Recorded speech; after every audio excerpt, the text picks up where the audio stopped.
معبود کی خصوصیت یہ ہوتی ہے کہ اس پر کبھی موت نہیں آتی. موت آ جائے گی تو عابد کا کیا بنے گا؟ اگر خالق پر موت آ جائے تو مخلوق تو فنا ہو جائے. جس نے ضرورت پوری کرنی ہے وہ مر جائے تو ضرورت مند کی ضرورت کون پوری کرے گا؟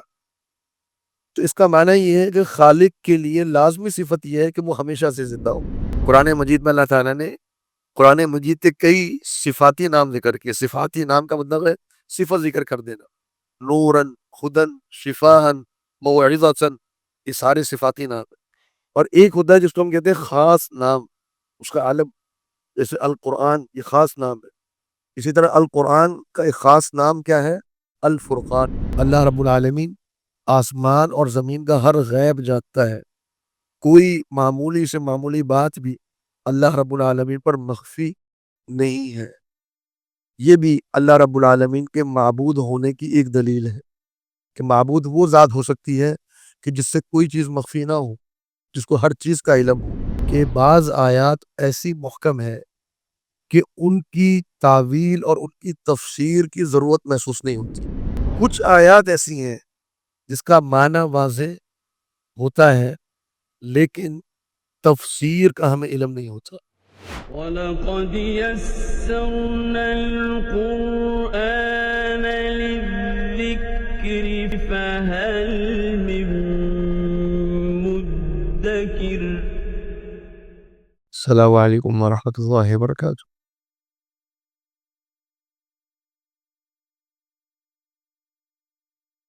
الحمدللہ رب العالمین والصلاۃ والسلام علی اشرف الانبیاء والمرسلین نبینا محمد صلی اللہ علیہ وسلم وعلی آلہ واصحابہ اجمعین، اما بعد.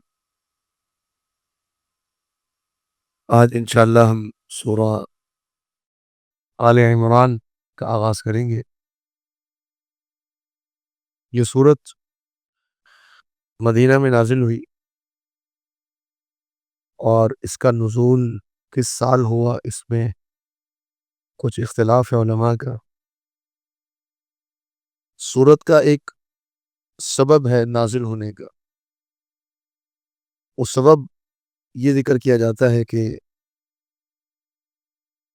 ایک وفد عیسائیوں کا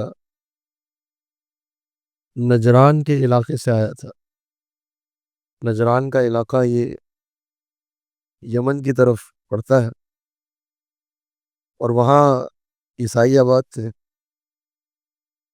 تقریباً 60 افراد کا یہ قافلہ مدینہ آیا. اس میں ان کے جو سردار تھے اور جو قبیلے کے بڑے لوگ تھے اور اسی طرح جو پادری تھے وہ ساتھ موجود تھے. مقصد ان کے آنے کا یہ تھا کہ نبی صلی اللہ علیہ وسلم کے بارے میں معلومات ملی تھی، اس کی تحقیق کرنا اور عیسائیت کے موضوع پر مناظرہ کرنا. تو مناظرہ ہوا، نبی صلی اللہ علیہ وسلم سے گفتگو ہوئی، بات چیت ہوئی.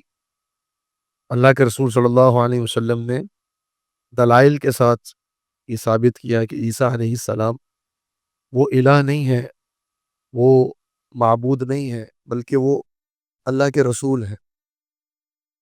اللہ رب العالمین نے اس موقع پر یہ سورت نازل فرمائی. اس کی شروع کی 83 آیات 83 آیات جو ہیں وہ اس میں گفتگو فقط عیسائیت کے حوالے سے زیادہ ہے. اور بھی موضوعات ہیں لیکن ان کا تعلق، ان کا لنک عیسائیت کے ساتھ یا عیسائیوں کے ساتھ زیادہ ہے. اب یہ وفد کب آیا تھا اس کے حوالے سے ایک رائے یہ ہے کہ یہ وفد آیا 9 ہجری پہ، لیکن یہ رائے درست نہیں ہے کیونکہ سورہ آل عمران جو ہے یہ مدینہ کے ابتدائی دور میں نازل ہوئی، غزوہ بدر کے فوراً بعد. اس کا مطلب یہ ہے کہ وہ وفد 3 ہجری میں، 2 ہجری کا آخر میں یا 3 ہجری میں یہ وفد آیا تھا. اور نزول کے اعتبار سے یہ جو سورت ہے سورہ آل عمران، نزول کے اعتبار سے ایک ہے ترتیب تو ہم پڑھ رہے ہیں کہ پہلے سورۃ الفاتحہ ہے، پھر سورۃ البقرہ ہے، پھر سورہ آل عمران ہے. لیکن ایک ترتیب ہے اللہ رب العالمین نے جو سورتیں نازل فرمائی. تو نزول کے اعتبار سے اس کی جو ترتیب بنتی ہے وہ 48 ہے. 48ویں یہ صورت ہے جو نازل ہوئی، اور بعض نے 80 اس کے بجائے 84 یا 85 ذکر کی ہے۔ تو بہرحال اصل بات یہ ہے کہ یہ صورت کا جو موضوع ہے وہ عیسیٰ علیہ السلام اور عیسائیت کے بارے میں وضاحت اور اللہ رب العالمین کی جو توحید ہے اس کو بیان کرنا مقصود ہے۔ سورت کا نام ہے آل عمران۔ آل عمران جو ہے یہ خاندان ہے جو کہ خاندان نبوت ہے۔ عمران مریم علیہ السلام کے والد کا نام ہے اور عیسیٰ علیہ السلام کے نانا کا نام ہے، یعنی عیسیٰ علیہ السلام کے جو نانا ہے وہ ہے عمران، اور اللہ رب العالمین نے ان کے بارے میں ذکر کیا کہ اللہ تعالیٰ نے انتخاب کیا اصطفیٰ آدم و نوحا و آل ابراہیم و آل عمران علی العالمین، کہ اللہ رب العالمین نے 4 خاندانوں کو انتخاب فرمایا۔ آدم علیہ السلام، ظاہری بات ہے ان سے پوری نسل چلی۔ نوح علیہ السلام، ان سے آگے پھر دوبارہ نسل کا آغاز ہوا، پھر نبوت منتقل ہوئی آل ابراہیم میں، اور پھر آل ابراہیم میں مختلف خاندانوں میں نبوت رہی ہے، اور آل ابراہیم میں پھر اللہ رب العالمین نے نبوت دی آل عمران کو۔ جو آخری نبی ہیں بنی اسرائیل کے وہ عیسیٰ علیہ السلام ہیں اور وہ آل عمران میں آئے۔ تو یہ اس صورت کا جو موضوع ہے بنیادی طور پہ، اور اس کی جو سبب نزول ہے وہ یہی ہے کہ اللہ تعالیٰ نے عیسائیت کے تعلق سے اس کا رد کے لیے اس صورت کو نازل فرمایا۔ صورت کا آغاز کرتے ہیں، اعوذ باللہ من الشیطان الرجیم، بسم اللہ الرحمن الرحیم۔ بسم اللہ الرحمن الرحیم کا معنی اور مفہوم آپ پڑھ چکے ہیں سورۃ الفاتحہ میں بھی اور سورۃ البقرہ میں بھی۔ الف لام میم، یہ حروف مقطعات ہیں اور ان کے بارے میں کچھ تفصیل آپ سورۃ البقرہ کے آغاز میں پڑھ چکے ہیں۔ ان کے بارے میں صحیح موقف یہی ہے، پہلی بات ان حروف کا کوئی نہ کوئی معنی ہے، یہ بات ذہن میں رکھیں۔ اگر کوئی شخص یہ کہتا ہے کہ الف لام میم کا کوئی معنی نہیں ہے تو وہ قرآن مجید پر یہ الزام لگاتا ہے یا اللہ رب العالمین پر یہ الزام لگاتا ہے کہ اللہ تعالیٰ نے ایسا کلام نازل کیا جس کا کوئی معنی نہیں، ایک فضول کلام، معاذ اللہ۔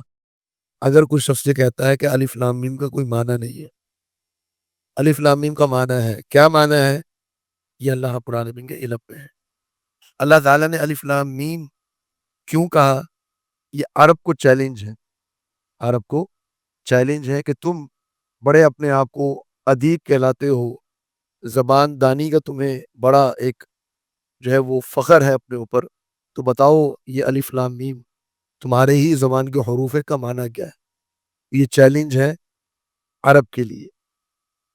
اسی لیے آپ دیکھیں گے کہ جس سورت کے شروع میں بھی اللہ رب العالمین نے حروف مقطعات ذکر کیے ہیں، اس کے فوراً بعد جو آیت آتی ہے وہ قرآن مجید کی حقانیت کو بیان کرتی ہے، عموماً قرآن مجید کی حقانیت کو۔ الف لام میم ذالک الکتاب لا ریب فیہ، کتاب کو بیان کیا۔ طاسین میم تلک آیات الکتاب المبین، حامیم والکتاب المبین۔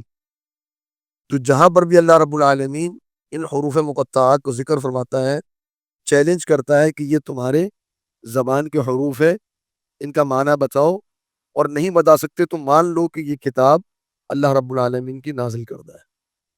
اور یہاں پر بھی آپ دیکھیں گے کہ ایک آیت کے بعد اللہ تعالیٰ نے قرآن مجید کا ہی ذکر کیا، نزل علیک الکتاب بالحق۔ تو جہاں پر بھی اللہ تعالیٰ نے حروف مقطعات ذکر کیے، اس کے فوراً بعد اللہ تعالیٰ نے قرآن مجید کو ذکر کیا۔ تو بنیادی طور پہ یہ چیلنج ہے عرب کے لیے اور اس قرآن مجید کی حقانیت کو بیان کرنے کے لیے۔ آگے فرمایا اللہ لا الہ الا ہو، نہیں ہے کوئی معبود برحق سوائے اس کے، الحی القیوم، الحی وہ زندہ ہے، اس کی حیات کامل ہے، القیوم وہ خود بھی قائم ہے اور پوری کائنات کو بھی اس نے قائم رکھا ہوا ہے۔ اس پورے جملے کا جو معنی ہے وہ ہم آیت الکرسی کے اندر تفصیل کے ساتھ پڑھ چکے ہیں، اور میں دوبارہ دہرا دوں کہ اللہ لا الہ الا ہو یہ ایک دعویٰ ہے کہ اللہ رب العالمین کے سوا کوئی معبود برحق نہیں، اور اس دعوے کی دلیل کیا ہے؟ الحی القیوم۔ اور یہ دلیل اللہ رب العالمین نے آیت الکرسی میں بھی دی، اور یہاں پر اس دلیل کا انتخاب فرمایا عیسائیوں پر رد کرنے کے لیے، عیسائیوں پر رد کرنے کے لیے، کیونکہ تمہارا دعویٰ یہ ہے عیسائیوں کہ عیسیٰ علیہ السلام معاذ اللہ وہ معبود ہے، تمہارا دعویٰ یہ ہے۔ معبود کی خصوصیت یہ ہوتی ہے کہ اس پر کبھی موت نہیں آتی، موت آ جائے گی تو عابد کا کیا بنے گا؟ اگر خالق پر موت آ جائے تو مخلوق تو فنا ہو جائے، جس نے ضرورت پوری کرنی ہے وہ مر جائے تو ضرورت مند کی ضرورت کون پوری کرے گا؟ تو اس کا معنی یہ ہے کہ خالق کے لیے لازمی صفت یہ ہے کہ وہ ہمیشہ سے زندہ ہو، الحی۔ اور تمہارا عیسیٰ علیہ السلام کے بارے میں عقیدہ کیا ہے؟ کہ عیسیٰ علیہ السلام تو مریم علیہ السلام کے بطن سے پیدا ہوئے، ان کی پیدائش سے پہلے عیسیٰ علیہ السلام موجود تھے؟ نہیں تھے، تو وہ ہمیشہ سے تو زندہ نہیں ہوئے۔ پھر تمہارا عقیدہ یہ ہے، تمہارے عقیدے کے مطابق عیسیٰ علیہ السلام جو ہے وہ صلیب پر چڑھا دیے گئے، ان کو تو موت آ گئی، جبکہ ہمارا عقیدہ یہ ہے اہل اسلام کا کہ عیسیٰ علیہ السلام آج بھی زندہ ہے، قیامت سے پہلے نازل ہوں گے۔ اس پر آگے چل کے گفتگو آئے گی سورہ آل عمران کے اندر۔ تو اللہ رب العالمین نے آنکھیں کھول دی عیسائیوں کی، الحی القیوم۔ بتاؤ تمہارے معبود کے اندر یہ صفات موجود ہے؟ نہیں ہے۔ اس نے قیوم تو کیا ہونا تھا؟ تمہارے عقیدے کے مطابق تو وہ اپنے آپ کو نہیں بچا سکا۔ تو کس قدر کمزور اور بودا اور بیکار عقیدہ ہے عیسائیت کا۔ ایسا عقیدہ ہے جو ٹرینٹی کا جو عقیدہ ہے، تثلیث کا جو عقیدہ ہے، یہ عیسائیوں کو خود بھی سمجھ میں نہیں آتا، ان کے خود پلے نہیں پڑتا کہ عقیدہ کیا ہے، کہ تین ایک ہے اور ایک تین ہے۔ یہ دنیا میں کوئی ایسا فضول عقیدہ اور ایسا جو ہے وہ عقل سے بالکل خالی عقیدہ جو انسان کی سمجھ میں ہی نہ آئے، کیسا عقیدہ ہے؟ اس کو وہ خود بیان نہیں کر سکتے، اس عقیدے کو خود وضاحت نہیں کر سکتے، عیسائیوں کو نہیں سمجھا سکتے، غیر عیسائیوں کو کیا سمجھائیں گے؟ اللہ رب العالمین نے دو جملوں میں، دو الفاظ میں عیسائیت کے عقیدے کی دیوار کو، بنیادوں کو ہلا دیا، الحی القیوم۔ یہ ہمارا دعویٰ ہے، یہ دعوے کی دلیل ہے، لاؤ تمہارے دعوے کی کیا دلیل ہے؟ پھر آگے اللہ رب العالمین نے ذکر کیا نزل علیک الکتاب بالحق، نزل اس نے نازل کیا علیہ کا آپ پر، الکتاب قرآن مجید کو، بالحق کی حق کے ساتھ، مصدقا لما بین یدیہ، یہ اس کی صفت ہے، مصدقاً کہ یہ قرآن تصدیق کرنے والا ہے، لما اس چیز کی، بین یدیہ جو اس سے پہلے جو کتابیں آئیں، اس سے پہلے جو کتابیں آئیں، زبور آئی، تورات آئی، انجیل آئی، جو جو کتابیں آئیں ان سب کی یہ تصدیق کرتا ہے۔ تصدیق کا معنی یہ نہیں ہے کہ ان کتابوں کے اندر آج جو موضوعات موجود ہیں، آج جو ٹاپکس موجود ہیں، آج جو الفاظ موجود ہیں، اس کی یہ قرآن مجید تصدیق کرتا ہے، نہیں۔ اس کی تصدیق کا معنی یہ ہے کہ آج جو کتابیں موجود ہیں، قرآن یہ بتاتا ہے کہ یہ کتابیں اللہ تعالیٰ کی نازل کرتا ہے، اور جو الفاظ جن میں تبدیلی واقع نہیں ہوئی ان الفاظ کی تصدیق قرآن مجید کے اندر موجود ہے، لیکن جو الفاظ تبدیل ہو چکے اس کی تصدیق جو قرآن نہیں کرتا بلکہ اس کا رد کرتا ہے۔ تو یہ اپنے سے پہلے والی کتابوں کی تصدیق کرتا ہے، وَأَنزَلَ التَّوْرَاةَ وَالْإِنجِيلَ، اور اللہ رب العالمین نے ہی تورات کو بھی نازل کیا اور انجیل کو بھی نازل کیا۔ تو تورات جو ہے اور انجیل، آج ہمیں بائبل جو ملتی ہے یہ انجیل نہیں ہے، یہ تورات اور انجیل کا مجموعہ ہے۔ بائبل تورات اور انجیل کا مجموعہ ہے، کیونکہ عیسائی جو ہیں وہ تورات پر بھی ایمان رکھتے ہیں اور انجیل پر بھی ایمان رکھتے ہیں، اس لیے وہ بائبل تیار کرتے ہیں جس میں اولڈ ٹیسٹمنی اور نیو ٹیسٹمنی ہے۔ اولڈ ٹیسٹمنی عہد قدیم جو تورات کی ہیں وہ 5 کتابیں ہیں، اور نیو ٹیسٹمنی جو انجیل کی ہیں اور وہ 4 کتابیں ہیں، اور اس میں مزید کئی بائبلز کے اندر 4 سے زیادہ بھی ہیں۔ عیسیٰ علیہ السلام کے جو خطبات ہیں وہ بھی انجیل کے اندر شامل کر دیے گئے ہیں۔ تو بہرحال تورات بھی اللہ تعالیٰ نے نازل فرمائی، انجیل بھی اللہ تعالیٰ نے نازل فرمائی، من قبل اس قرآن مجید سے پہلے، ہدن للناس، کیوں نازل کی؟ لوگوں کی ہدایت کے لیے، وانزل الفرقان، اور اللہ رب العالمین نے فرقان کو نازل کیا۔ یہ قرآن مجید کا دوسرا نام ہے جو اللہ تعالیٰ نے قرآن مجید کے اندر ذکر کیا۔ قرآن مجید میں اللہ تعالیٰ نے قرآن مجید کے کئی صفاتی نام ذکر کیے۔ صفاتی نام کا مطلب ہے صفت ذکر کر دینا، نوراً، خدن، شفاہن، موعظتاً، یہ سارے صفاتی نام ہیں۔ اور ایک ہوتا ہے جس کو ہم کہتے ہیں خاص نام، اس کا عالم، جیسے القرآن، یہ خاص نام ہے۔ اسی طرح القرآن کا ایک خاص نام کیا ہے؟ الفرقان. اسی طرح ایک خاص نام کیا ہے؟ الکتاب. اسی طرح ایک خاص نام کیا ہے؟ الذکر. تو یہ نام ہے اللہ رب العالمین نے جو قرآن مجید میں ذکر کیے. 4 یا 5 نام ہیں قرآن مجید کے جو قرآن مجید میں ذکر کیے گئے. تو فرقان کا معنی کیا ہے؟ جو حق اور باطل میں فرق کرنے والا.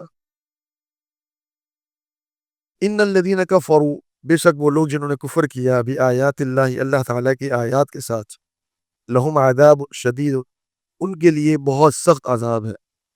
واللہ، اور اللہ رب العالمین، عزیز، غالب ہے، ذو انتقام، انتقام لینے والا ہے.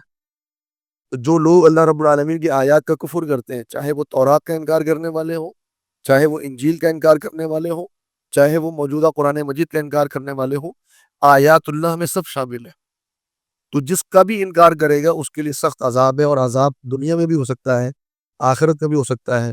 اللہ تعالیٰ انتقام لینے پر قادر ہے، اور اللہ رب العالمین انتقام لیتا بھی ہے. ان اللہ، بے شک اللہ تعالیٰ، لا یخفی علیہ شیء، نہیں ہے مخفی اس پر کچھ بھی، فی الارض، زمین میں، ولا فی السماء، اور نہ ہی آسمان میں. اللہ رب العالمین آسمان اور زمین کا ہر غیب جانتا ہے. کوئی معمولی سے معمولی بات بھی اللہ رب العالمین پر مخفی نہیں ہے. یہ بھی اللہ رب العالمین کے معبود ہونے کی ایک دلیل ہے کہ معبود وہ ذات ہو سکتی ہے کہ جس سے کوئی چیز مخفی نہ ہو، جس کو ہر چیز کا علم ہو.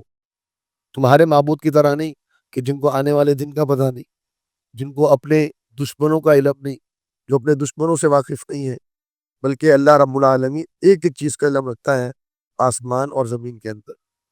آگے فرمایا هو الذی، وہی وہ ذات ہے، یصورکم، جو تمہاری تصویر بناتا ہے، فی الارحام، رحم کے اندر، کیف یشاء، جیسے چاہے. تو جو تصویر بنا رہا ہے وہ معبود ہے، جس کی تصویر بنائی جا رہی ہے وہ معبود نہیں ہو سکتا.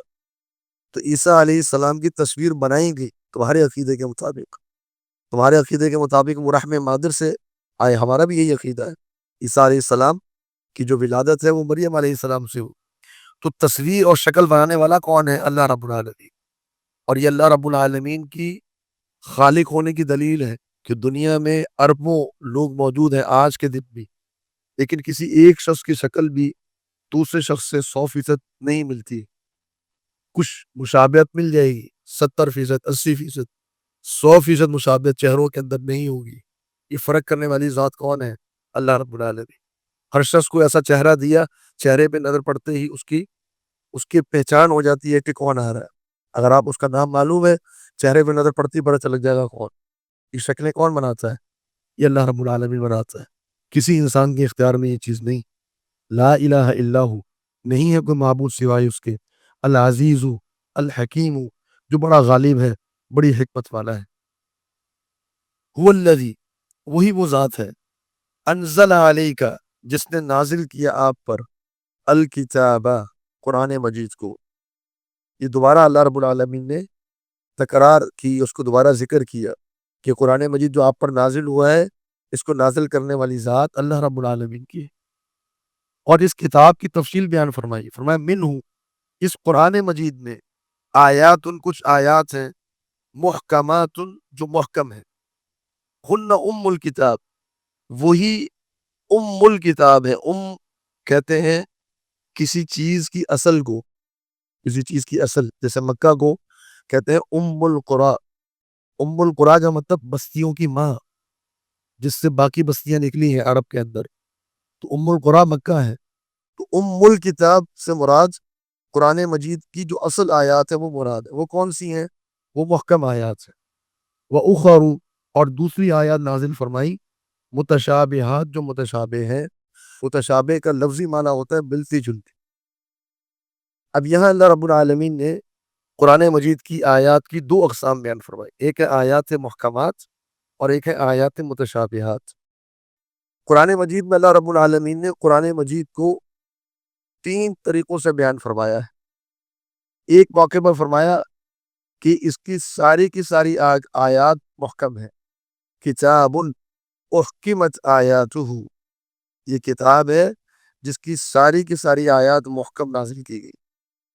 ایک موقع پر فرمایا کہ اس کی ساری آیات متشابہ ہیں، کتاباً متشابہاً مثانیہ، یہ کتاب ہے جو متشابہ ہے۔ ایک موقع پر فرمایا کی ساری آیات محکم ہے، ایک موقع پر فرمایا کی ساری آیات متشابہ ہے۔ اس مقام پر کیا فرمایا؟ بعض آیات محکم ہے اور بعض آیات متشابہ ہے۔ کیا معنی ہے اس کا؟ علماء بیان کرتے ہیں کہ جہاں فرمایا گیا کہ کتاب احکمت آیاتہ، اس کا معنی یہ ہے کہ قرآن مجید کے اندر جتنی بھی آیات اللہ تعالی نے نازل فرمائی ہیں اس کا معنی واضح ہے، اس کا معنی واضح ہے۔ اور متشابہن کا معنی کیا ہے؟ کہ قرآن مجید کی جتنی بھی آیات ہیں وہ الفاظ میں ملتی جلتی۔ ایک عقیدہ اللہ رب العالمین نے سورۃ البقرہ میں بیان فرمایا، اسی عقیدے کو اللہ تعالیٰ نے سورہ آل عمران میں بیان فرمایا، اسی عقیدے کو اللہ تعالیٰ نے سورہ النساء میں بیان فرمایا۔ ایسا نہیں ہے کہ اللہ تعالیٰ نے ایک عقیدہ سورۃ البقرہ میں بیان فرمایا ہو اور سورہ آل عمران میں اس عقیدے کا رد کر دیا ہو، نہیں۔ جیسا کہ ہمارے ہاں بہت سے رائٹرز جو ہوتے ہیں، لکھنے والے، ان کی اپنی لکھائی میں، ان کی اپنی کتابوں میں تضاد ہوتا ہے۔ ایک بات لکھی، کچھ صفحات کے بعد ایک اور بات لکھی جو اپنی پہلی بات کے مخالف ہے، لیکن قرآن مجید ایسا نہیں ہے، کتاباً متشابہ، اس کی ساری آیات ملتی جلتی۔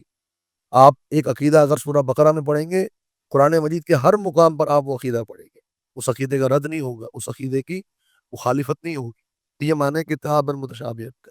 تو احکمت آیات، آیات کا معنی معلوم، کتاباً متشابہ، ساری باتیں ملتی جلتی۔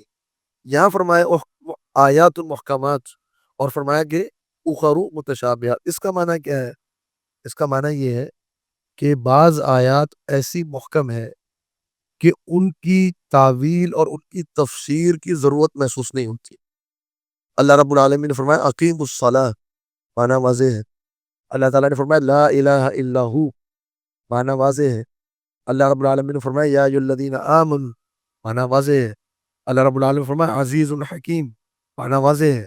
اللہ رب العالمین موسیٰ علیہ السلام کا واقعہ بیان فرمائے، معنی واضح ہے۔ اللہ رب العالمین قصاص کا حکم دے، معنی واضح ہے۔ اللہ رب العالمین روزے کا حکم دے، معنی واضح ہے۔ اس کی تفسیر کی اور اس کی تعویل کی ضرورت انسان کو محسوس نہیں ہوتی۔ کچھ آیات ایسی ہیں جس کا معنی واضح ہوتا ہے لیکن تفسیر کا ہمیں علم نہیں ہوتا۔ جیسے اللہ رب العالمین نے فرمایا بل یداہ مبسوطتان، اللہ تعالیٰ کے دو ہاتھ ہیں اور دونوں کھلے ہیں۔ اب معنی معلوم ہے، ید کا معنی کیا ہے؟ ہاتھ، ید کا معنی ہاتھ، یداہ دو ہاتھ، اللہ تعالیٰ کے دو ہاتھ ہیں، معنی واضح ہے۔ ہاتھ کیسے ہیں یہ نہیں پتا۔ اللہ رب العالمین نے فرمایا الرحمن علی العرش استوى، اللہ تعالیٰ عرش پر مستوی ہے۔ عرش معلوم ہے، یہ عرش ہے جس پر ہم بیٹھے، تخت، عرش معلوم ہے۔ استوى، ہم سب مستوی ہیں، علی الکرسی، معنی واضح ہے۔ تفسیر اللہ رب العالمین عرش پر کیسے مستوی ہے نہیں معلوم۔ اللہ رب العالمین نے فرمایا اللہ تعالیٰ کا چہرہ ہے، ابتغاء وجہ اللہ، اللہ رب العالمین کے چہرے کی تلاش میں صدقات کرو، پڑھ چکے ہم پہلے۔ اللہ تعالیٰ کا وجہ ہے، وجہ کا معنی چہرہ، معنی معلوم۔ تفسیر چہرہ کیسا ہے واللہ اعلم۔ اللہ تعالیٰ نے فرمایا ملائکہ، فرشتے، ایمان لے آئے، تفصیل واللہ اعلم۔ اللہ رب العالمین نے فرمایا جنت، جنت واضح ہے، تفصیل اس کی کہاں ہے، ابھی کدھر ہے، کیسی ہوگی، نعمتیں کیسی ہوں گی، معنی پتہ ہے، تفصیلات اللہ کے علم میں، کیفیت اور تفصیل اور تفسیر یہ ہمیں معلوم نہیں۔ الف لام میم، یہ اس کا معنی ہے لیکن ہمیں معلوم نہیں ہے، یہ بھی آیات متشابہات کے اندر شامل ہے۔ تو یہ اللہ رب العالمین نے تقسیم فرمائی کہ کچھ آیات ایسی ہیں جو محکم ہیں، جس کے بارے میں کوئی کسی کو زیادہ وضاحت کی ضرورت معصوم نہیں ہوتی، اگر ترجمہ آتا ہو تو آپ سمجھ جائیں گے۔ اور بعض آیات ہیں جو متشابہات۔ آگے کیا فرمایا؟ فَأَمَّا الَّذِينَ فِي قُلُوبِهِمْ، بس وہ لوگ جن کے دلوں میں زیغ، ٹیڑھ پن ہے، وہ سیدھی بات ان کو ہضم نہیں ہوتی، ان کو ٹیڑھی باتیں چاہیے، ان کے دلوں میں ٹیڑھ پن ہے۔ فَيَتَّبِعُونَ تو وہ پیچھے چلتے ہیں، مَا تَشَابَهَ مِنْهُ ان باتوں کے جو اس میں متشابہ ہیں، جن کی تفصیل اور تعویل ہمیں معلوم نہیں ہے، وہ ان آیتوں کو کھوج کے نکالتے ہیں، ان آیتوں کو کھوج کے نکالتے ہیں۔ کیوں کرتے ہیں اس طرح؟ ابتغاء الفتنہ، لوگوں کو فتنوں میں مبتلا کرنے کے لیے، لوگوں کو فتنوں میں مبتلا کرنے کے لیے۔ وابتغاء تأویلی اور اس کی تعویل کی تلاش میں کہ اس کا معنی کیا ہے، اس کی کیفیت کیسی ہوگی۔ یہ وہ عمل ہے کہ جس کے بارے میں اللہ رب العالمین نے فرمایا کہ یہ کام وہ لوگ کرتے ہیں جن کے دلوں میں ٹیڑھ پن۔ اور آگے کیا فرمایا؟ وَمَا يَعْلَمُ تَأْوِيلَهُ اور نہیں جانتا اس کی تعویل کو الا اللہ مگر اللہ رب العالمین۔ تعویل کے دو معنی ہیں، یا آپ یوں کہہ لیجئے کہ دور حاضر کے اعتبار سے تعویل کے تین معنی ہیں۔ ایک ہے تعویل بمعنی انجام کے، اس کا انجام کیا ہوگا، اس کا آخری نتیجہ کیا نکلے گا، اس کو کہتے ہیں تعویل۔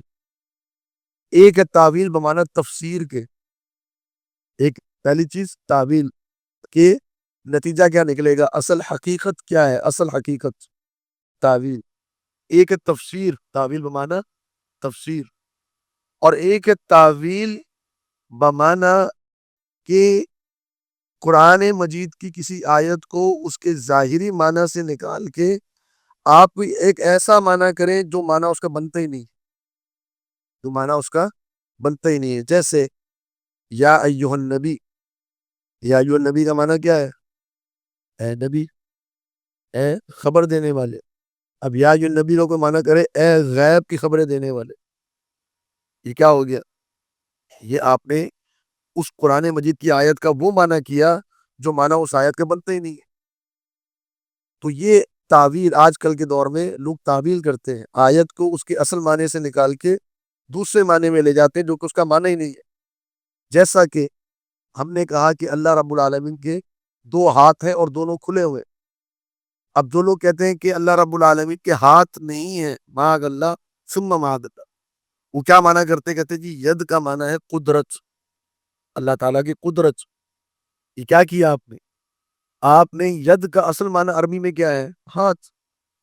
آپ نے ید کے معنی سے نکال کے، ہاتھ کے معنی سے نکال کے کس میں لے گئے؟ قدرت کے معنی۔ یہ وہ تعویل ہے جو جائز نہیں ہے۔ باقی پہلی جو دو تعویلیں ہیں کہ کسی چیز کی تفسیر کرنا، کسی چیز کی وضاحت کرنا، وہ بالکل صحیح ہے۔ اور اسی معنی میں اللہ کے رسول صلی اللہ علیہ وسلم نے جناب عبداللہ بن عباس رضی اللہ عنہما کے لیے دعا کی، اللہم علمہ التأویل، اے اللہ اس اپنے بندے کو عبداللہ بن عباس کو تعویل کا علم دے دے، یعنی تفسیر کا علم دے دے۔ اور وہ بہت بڑے مفسر بنے عبداللہ بن عباس رضی اللہ عنہ۔ تو اللہ رب العالمین نے فرمایا کہ اس کی تعویل جو ہے وہ اللہ رب العالمین کے علاوہ کوئی نہیں جانتا۔ اب یہاں پہ تعویل کا معنی کیا ہوگا؟ اصل حقیقت۔ اللہ رب العالمین کا چہرہ ہے، کیسا ہے، اس کی حقیقت کیا ہے، اللہ تعالیٰ جانتا ہے۔ اللہ رب العالمین عرش کے اوپر ہے، ہم سے اوپر ہے، کیسے ہے، اللہ رب العالمین بہتر جانتا ہے۔ ہماری زمین گول ہے، ہم اگر آپ دیکھیں گول چیز کبھی اگر گھوم رہی ہو تو کبھی اوپر ہوگی کبھی نیچے ہوگی۔ اللہ رب العالمین کا علوف کیسا ہے کہ اگر آپ اوپر کی جانب ہو تو بھی علوف ہے، نیچے کی جانب ہو تو بھی علوف ہے۔ اب یہ دماغ میں سوالات آتے ہیں انسان، لیکن اللہ رب العالمین جو ہے وہ ان سوالات سے اوپر ہے۔ اللہ تعالیٰ نے بتا دیا کہ تم کسی بھی کیفیت میں ہو، اللہ تعالیٰ تم سے اوپر ہے، اللہ تعالیٰ تم سے بلند ہے۔ تو اس کی حقیقت کیا ہے وہ اللہ رب العالمین کے علم میں۔ اللہ تعالیٰ کے ہاتھ ہیں، بلکہ ہاتھ کیا، اللہ رب العالمین کی انگلیاں ہیں۔ حدیث میں آتا ہے، نبی صلی اللہ علیہ وسلم نے فرمایا اللہ رب العالمین قیامت والے دن اپنی ایک انگلی پر ساتوں آسمانوں کو رکھے گا، اور دوسری انگلی پر تمام مخلوقات کو رکھے گا، تیسری انگلی پر پہاڑوں کو رکھے گا۔ تفصیلات ہے، اس انگلی پر یہ ہوگا، اس انگلی پر یہ ہوگا، اور اللہ رب العالمین کو اچھالے گا، یہ قیامت کے دن۔ اور اللہ رب العالمین نبی صلی اللہ علیہ وسلم کو فرمانے کہ قلوب العباد بین اصابع الرحمن، کہ بندوں کے جو دل ہیں وہ اللہ رب العالمین کی انگلیوں کے درمیان ہے۔